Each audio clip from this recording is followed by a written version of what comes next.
마태복음 6장 40절 말씀 제가 봉독하겠습니다. 내 아버지의 뜻은 아들을 보고 믿는 자마다 영생을 얻는 이것이니 마지막 날에 내가 이를 다시 살리리라 하시니라. 아멘. 요즘 유행하고 있는 코로나19 자꾸만 변이 바이러스가 생겨나면서 더 전파력도 세지고 더 지독해지는 경향들을 우리가 보고 듣고 경험하고 있습니다. 여기에 대한 하나님의 뜻이 무엇인가? 왜 우리가 그렇게 간절히 기도하고 코로나가 물러나게 해달라고 기도해도 이 코로나 문제가 해결이 안 되고 있는가? 여기에 대한 하나님의 뜻이 무엇인가? 라는 질문을 제기하는 분들도 있을 것입니다. 우리가 사는 동안에 만나는 여러 가지 일들에 있어서 하나님의 뜻을 알고 그 뜻대로 산다면 얼마나 좋을까 하고 생각을 해봅니다. 그런데 이 부분에 대해서는 사람마다 다양한 견해들이 있을 수 있습니다.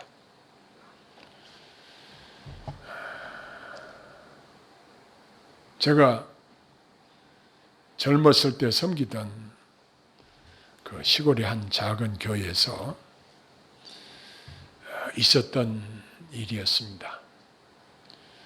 그 교회가 기도를 많이 한다는 소문을 듣고 전주 완주 봉동에 사는 한 가족이 자기 아내가 병원에서 아예 사형 선고를 받았는데 그 환자를 데리고 그 교회에 방문을 했습니다. 제가 섬기는 교회에 방문을 했었습니다. 그런데 그 사람을 외관으로 봐도 너무 퉁퉁 부어가지고 도무지 살 소망이 없어 보였습니다. 그의 남편과 아들이 대동하고 왔는데 이제 마지막으로 이 교회에서 기도를 많이 한다는 소문을 듣고 찾아왔다고 했습니다. 그 당시는 계절적으로 여름이어서 시골의 교회는 바닥에 마루를 깔았기 때문에 거기에서 잘 수가 있으니까 거기서 함께 그날 저녁에 온 교인들을 나오라고 그래서 그 한 사람을 위해서 간절히 합심해서 기도를 했습니다. 얼마나 간절히 기도하고 찬양하고 하나님께서 고쳐주시라고 기도하는데 그 당시에 그 교회에서 방언으로 기도하는 사람이 있었고 그것을 통역하는 사람이 있었습니다. 방언 통역이 어떻게 나왔냐면 하나님이 고쳐주시리라 이렇게 나왔어요.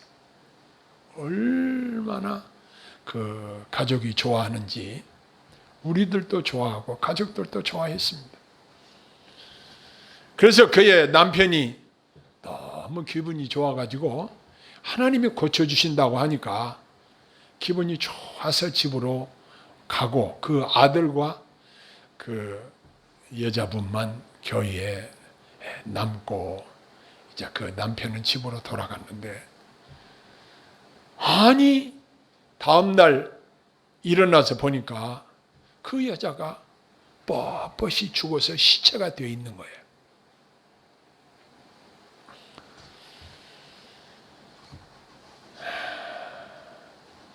여러분 어떻게 생각이 되십니까? 사람들은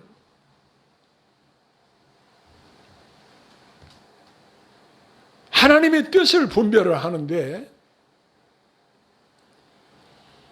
여러 가지 기준과 자기 나름대로의 생각을 가질 수 있습니다. 그런데 그 환자를 보면서 생각을 했습니다. 그 환자가 치료되는 것이 반드시 하나님의 뜻이었을까? 왜 그런 일이 생겼을까? 자, 그러면 하나님의 앞으로 될 일에 대해서 과연 다 말씀을 하시는가? 이러한 생각들을 하게 되었습니다. 요즘 기도 많이 한다고 자랑하는 사람들, 은사 받았다고 자랑하는 사람들도 이처럼 순간 마귀에게 이용을 당할 수도 있다는 사실을 발견하게 되었습니다. 하나님께서는 비밀에 붙여놓은 것, 앞으로 될 일에 대한 것, 이런 것들에 대해서 말씀하시지 않는다는 사실을 발견하게 되었습니다. 우리나라에서 토속적인 미신적인 그러한 생각들이 기독교 안에까지 파고 들어와서 교회 안에도 성도들이 과연 이게 하나님의 뜻인가? 내가 가게를 하나, 빵집을 하나 해야 되는데 이것이 과연 하나님의 뜻인가? 목사님, 빵집을 하는 것이 하나님의 뜻이에요? 아니에요? 나 몰라요. 빵을 맛있게 잘 구워서 사람들이 소문을 내면 잘 될 것이고, 그렇지 않으면 빵이 안 팔리면 안 될 것이고, 하나님은 우리가 돈을 많이 벌고 적게 벌고 무슨 우리가 이 땅에서 뭐가 잘 되고 안 되고 하는 이런 것들에 관심을 가지시는 것이 아니라 하나님의 뜻은 더 깊고 더 중요한 본질적인 것에 관심을 가지고 계시다는 사실을 발견하게 됩니다. 그러나 우리가 이 땅에 살면서 사람들의 생각은 자꾸만 앞으로 될 일에 대해서 궁금해하고, 그리고 이 세상의 욕심에 대한 생각들이 우리 생각을 지배하는 그러한 경향들이 많기 때문에, 그런 호기심 때문에 이것을 이용하는 거짓 목자들도 있다는 사실입니다. 우리 한국에서 이름만 대면 얼른 알 수 있는 부흥사협회 회장이었던 사람이, 그 사람은 신학교 교수였고, 그래서 그분이 어느 군포의 어느 교회에 부흥사로 부흥회 인도를 하러 한다고 그래서 제가 한번 참석한 적이 있었습니다. 그런데 그 사람이 하는 일이 뭐냐면, 사람들이 내는 이 헌금 봉투를 이렇게 보고 그 사람 이름을 부르면서 그 사람에게 성경 구절을 한 구절씩 일러주는 그 부흥회, 그런 식으로 부흥회를 하고 있었습니다. 그런데 그 교회 부흥회에 가보니까 헌금 봉투가 이렇게 쌓여 있어. 그러니까 그 부흥사를 모시기 위해서 경쟁적으로 여러 교회에서 예약을 하는 거예요. 아니, 성경 말씀이 그 사람이 읽어주는 한 구절만 그 사람에게 해당되는 말이냐? 이건 아주 잘못된 것입니다. 그 성경 한 구절 그 사람한테 듣기 위해서 많은 사람들이 헌금을 내고 있는 것을 보게 되었습니다. 그 사람 입으로 알려주는 그 한 구절 말씀이 나를 향한 하나님의 뜻이겠는가? 아닙니다. 우리가 하나님의 뜻에 대한 이해는 이처럼 얼마나 많이 왜곡되어 있는지를 발견하게 됩니다. 저도 분별력이 없을 때에는 그런 사람들에게 관심도 있었고, 그런 사람들이 소위 신령한 줄로 오해하기도 한 적이 있었습니다. 그러나 우리가 중요한 본질은 외면하고 비본질적인 것에 집중하는 그러한 어리석은 경향들이 사람들에게 많이 있다는 사실입니다. 이제 본질적으로 예수님이 직접 말씀하신 하나님의 뜻이 어디에 초점을 맞춰 하신 말씀인지 살펴보도록 하겠습니다. 먼저 성경에 나타난 하나님의 뜻은 우리의 구원에 초점을 맞추고 있다는 사실입니다. 우리는 이 본질에 충실해야 합니다. 요한복음 6장을 이렇게 살펴보면 1절부터 15절까지는 오병이어의 기적에 대해서 기록하고 있습니다. 그리고 17절로 21절까지는 바다 위로 걸어오시는 기적을 보여주신 내용이 기록이 되어 있습니다. 이러한 일들은 예수님이 하나님의 아들 메시아이심을 드러내시고 사람들에게 믿음을 주셔서 그들을 구원하시고자 하시는 궁극적인 목적이 있으신 것입니다. 오병이어의 기적을 베푸신 후에 예수님의 제자들에게 하신 말씀 27절에 보면 썩을 양식을 위하여 일하지 말고 영생하도록 있는 양식을 위하여 하라. 이 양식은 인자가 너희에게 주리니 인자는 아버지 하나님께서 인치신 자니라 그랬습니다. 앞에서 사람들이 경험한 오병이어의 기적을 직접 경험한 군중들이 예수님을 세상에 오실 선지자라 하면서 억지로 붙들어서 자기들의 임금을 삼으려고 했습니다. 그때 예수님이 어떻게 하셨죠? 그들을 피해서 혼자 산으로 떠나가셨다. 이렇게 15절에 기록하고 있습니다. 예수님께서는 이 땅에서 사람들이 말하는 출세나 성공에 관심이 1도 없으셨습니다. 항상 하나님 아버지의 뜻을 이루시는데 집중하셨습니다. 그 당시 수많은 사람들이 예수님을 추정했던 이유에 대해서 예수님은 말씀하십니다. 떡을 먹고 배부른 까닭이라 이렇게 말씀하셨습니다. 예수님께서는 썩는 양식을 위하여 일하지 말고 영생하도록 있는 양식을 위하여 하라고 분명히 말씀하셨음에도 사람들의 생각은 그렇지. 벳세다 광야에서 오병이어로 5,000명을 먹이신 그분을 우리 왕으로 삼으면 우리가 먹고 사는 문제는 경제 문제는 걱정이 없겠다. 이렇게 생각을 하고 억지로 예수님을 임금을 삼으려고 했다는 사실입니다.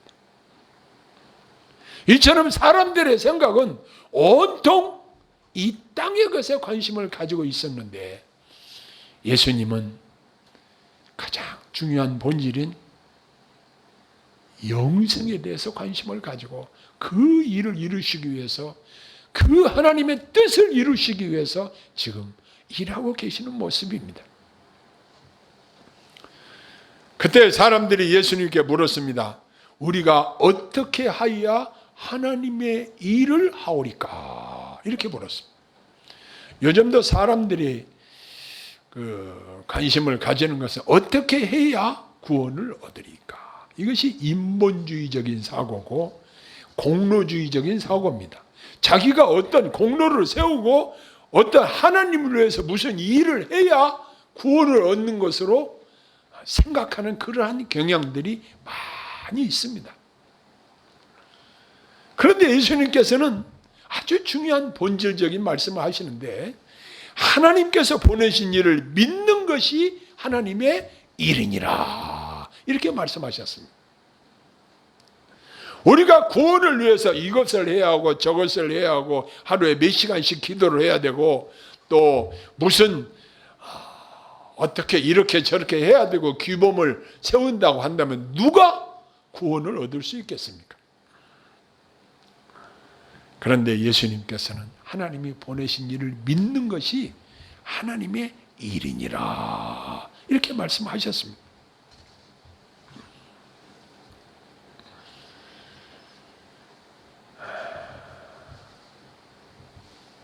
우리 한국에 선교사들에서 복음이 들어온 지가 이제 그렇게 역사가 길지 않습니다. 그런데 우리 한국교회 성도님들이 열심히 전도함으로 말미암아 이제 수많은 교회들이 생겨나고 또 큰 교회들이 많이 생겨나게 되었습니다. 그러다 보니까 이제 초대형 교회들이 생기다 보니까 이제는 여러 가지 부작용들이 표출이 되는 거예요. 뭐 수백억 비자금 사건이랄지, 교회 대물림 문제랄지, 각종 분쟁 사건이랄지, 이러한 것들이 오히려 교회 밖에 있는 사람들이 교회를 걱정해야 되는 이러한 모습이 연출되고 있는 것을 안타까운 눈으로 보게 됩니다. 그러나 이제 우리가 교회의 본질인 순수한 복음을 전해서 사람들을 구원의 길로 인도하는 이 본질을 회복해야 함을 더욱 절실하게 생각하게 되었습니다. 예수님은 기적적으로 오병이어로 5천 명을 먹이시고 배불리 먹이시고 남은 조각 12광주리에 거두시는 이 기적을 보이시고 이제 본론으로 들어가셔서 하늘에서 하나님이 주신 떡에 대한 이야기를 하십니다. 저는 오늘 떡 이야기를 하기 위해서 제 아내와 함께 이런 이야기를 했습니다. 여보, 다음 주일에 떡 이야기를 할 텐데 떡 좀 준비해갖고 가면 어쩔까? 인절미를 좀 만들어 가지고 갈까? 이런 이야기를 했습니다. 그러나 그건 좀 힘들고 어려운 일이어서 마침 우리 이 권사님 아들 목사님이 강원도에서 옥수수를 보내왔더라고요. 그래서 옥수수를 쪄가지고 이제 이따 가실 때 조금씩 드릴 테니까 가서 맛 좀 보셔요. 강원도 옥수수가 얼마나 맛있는지 정말 좋아요. 여기 오병이어의 기적에 이어서 예수님이 떡 이야기를 계속 이어서 가십니다. 그 당시 유대인들은 이런 이야기를 예수님께 했습니다. 자기 조상들은 하늘에서 그들에게 떡을 주어 먹게 하였다 함과 같이 우리 조상들은 광야에서 만나를 먹었나이다 라고 말을 했습니다. 그렇습니다. 40년 광야 생활하는 동안 저들이 굶어 죽지 않도록 하나님께서 매일 새벽마다 그들에게 만나를 내려서 먹여주셨습니다. 이에 예수님께서는 32절과 33절에 이렇게 말씀하십니다. 내가 진실로 진실로 너희에게 이르노니 모세가 너희에게 하늘로부터 떡을 준 것이 아니라 내 아버지께서 너희에게 하늘로부터 참 떡을 주시나니 하나님의 떡은 하늘에서 내려 세상에 생명을 주는 것이니라. 이렇게 말씀하셨습니다.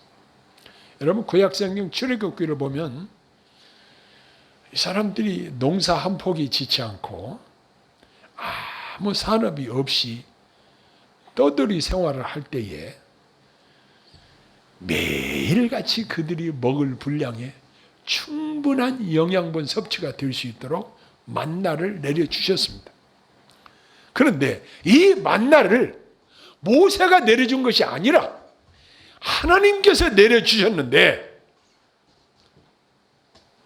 여기 하나님의 떡은 하늘에서 내려 세상에 생명을 주는 것이니라 그랬습니다. 그들에게 만나를 내려주지 않았다면 그들은 굶어 죽었을 터인데 하나님께서 만나를 내려서 그들의 생명을 연장시켜 주신 것처럼 이제 예수님께서는 생명의 떡 되시는 자기 자신을 드러내고 계신 것입니다. 이 말씀을 듣는 군중들이 예수님에게 소원을 이야기를 했습니다. 주여, 이 떡을 항상 우리에게 주소서. 이들은 이미 오병이어의 기적을 체험하고 예수님이 나눠주시는 떡과 물고기를 먹어본 자들도 그 안에 많이 있을 것입니다. 그들이 예수님에게 이 떡을 항상 항상 우리에게 주세요. 그러면 어제 오병이어의 기적으로 사람들에게 그 떡을 먹였는데 오늘 또 먹여주고 오늘 이 시대에도 먹여줘야 될 거 아니겠어요?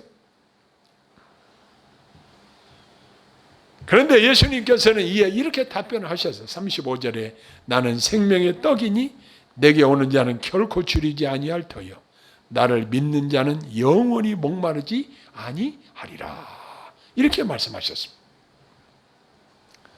오병이어의 기적과 연결시켜서 자신을 생명의 떡이심을 말씀하시고 예수님을 믿고 영생을 얻어야 함을 선포하신 것입니다.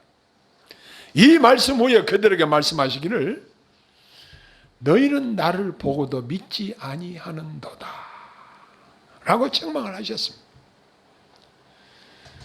그러나 또 이르시기를 아버지께서 내게 주시는 자는 다 내게로 올 것이요 내게 오는 자는 결코 내쫓지 아니하리라.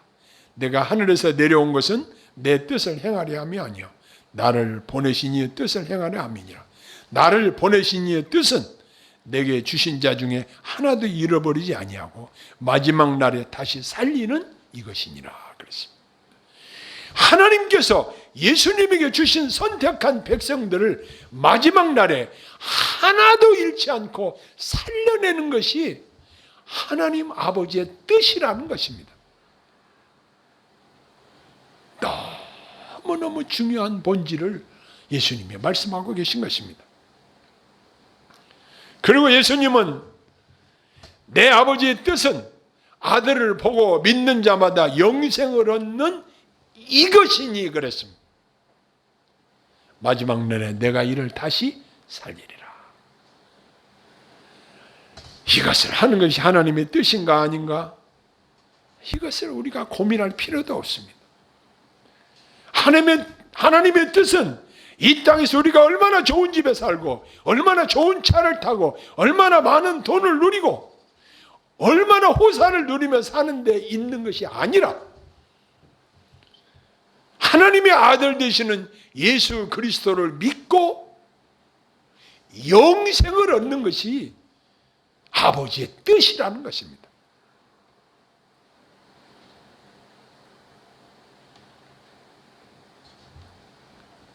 이 말씀에 주님의 몸된 교회의 사명이 나타나 있는 것입니다. 교회의 사명은 건물을 웅장하게 건축하고 많은 사람들을 모으는 데 있는 것이 아니라 사람들이 참된 복음을 듣고 예수님을 영접하고 예수님을 믿고 영생을 얻게 하는 것이 교회의 사명이라고 말씀하고 계시는 것입니다. 이 본질에서 이탈하면 이미 교회의 목적에서 이탈한 것입니다. 그러므로 우리 성도들은 하나님의 이름을 이용해서 성경을 이용해서 성도들을 이용해서 자기의 정치적인 욕심을 이루고자 하는 이러한 것들을 잘 분별해서 그런데 현혹되지 말아야 할 것입니다. 요즘 전염병이 확산되어서 많은 사망자가 전 세계적으로 속출하고 백신을 맞은 사람에게도 돌파 감염 사례들이 나오는 것을 보면서 더욱 분명하게 나타나는 것은 이 세상에는 진정하고 영원한 소망이 없다는 것과 사람이 결국은 누구나 다 죽는다는 사실을 사람들 눈으로 보게 하심으로 이제는 예수 믿고 영생을 얻는 것이 가장 중요한 일인 것을 우리로 새삼 깨닫게 하시는 것이 우리를 향하신 하나님의 뜻이라는 사실입니다. 이 하나님의 뜻인 영생 얻게 하시는 복음을 내 이웃으로부터 시작해서 세계 만방에 알려서 구원 얻게 하는 것이 우리 성도들에게 주신 사명이요. 온 세상을 향한 우리 교회의 사명이기도 한 것입니다. 이 본질을 확실하게 우리 마음판에 새기고 예수님이 말씀하신 하나님의 뜻은 아들을 보고 믿는 자마다 영생을 얻는 이것이라고 분명히 밝히신 하나님의 뜻을 우리 마음 속에 간직하고 우리 하나님의 일에 동참하는 저와 여러분들이 되시기를 소원합니다. 기도하겠습니다. 하나님 아버지, 교회가 하나님이 뜻하신 바대로 바르게 사명을 감당해야 함에도 불구하고 많이 변질된 모습들을 하나님 앞에 아뢰입니다. 하나님 아버지, 저희들이 본질에 충실하게 하시고 복음을 전하는 사명을 잘 감당하게 하시고 아들 되시는 예수 그리스도의 이 순수한 복음이 우리 입술을 통해서 더욱 효과적으로 전달될 수 있도록 도우시고 우리를 통해서 믿는 자들이 더욱 늘어나게 하시며 하나님의 뜻을 이루어드리는 저희들 되게 하옵소서. 예수님 이름으로 감사하며 기도하옵나이다. 아멘.